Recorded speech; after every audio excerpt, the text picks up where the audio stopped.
one piece that I didn't cut out was my little dot, and that's because if you have a cutter that you can use that's very similar in size, that's what I recommend doing. Trying to cut the little circles out with by hand is very difficult, but I wanted to include it just so you'd have a comparison for size. So we're going to start with our large square, which we will be doing in the blue. I really want it to pop, so I'm going to do it first. You're not going to need a whole awful lot. Go ahead and warm it up in your hands. And I like to take a little vegetable shortening and just kind of put it in a couple of places. And this just helps my pattern piece kind of stay where I want it to while I'm cutting. Okay.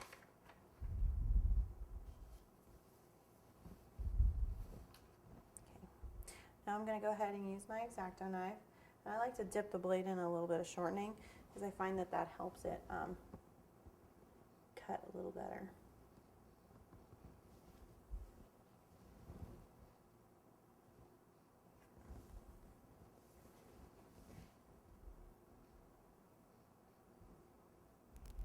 While your pattern is still down, if you just kind of run your fingernail along the edge, you can really kind of clean up those edges.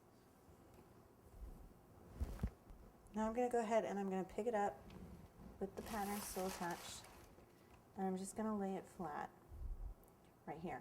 And I'm going to pull the pattern off, and my reason for doing this is I actually want it to start to crust up and dry. I don't want it to get so dry that when I place it, it's going to crack, but I do want it to start to set up enough so that when I pick it up and move it later, it's not going to stretch on me. So we're going to let that dry. And then I'm going to go ahead and cut my star out of the blue while I'm at it as well.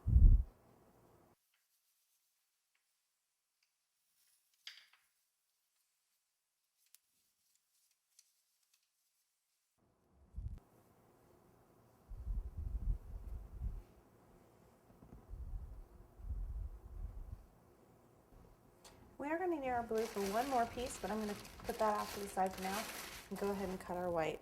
Same thing, I'm going to take the pattern piece off so it can start to kind of dry just a little bit.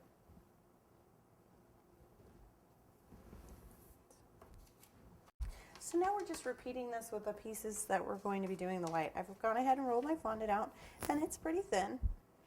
And I'm just going to cut my inside square as well as my 6 little diamonds. Now something to keep in mind when you're cutting the diamonds is that they have one end that's longer and thinner than the other, and that actually points to the center of your star. So if you keep that in mind, you should be okay. Okay. Once again, we're going to move this.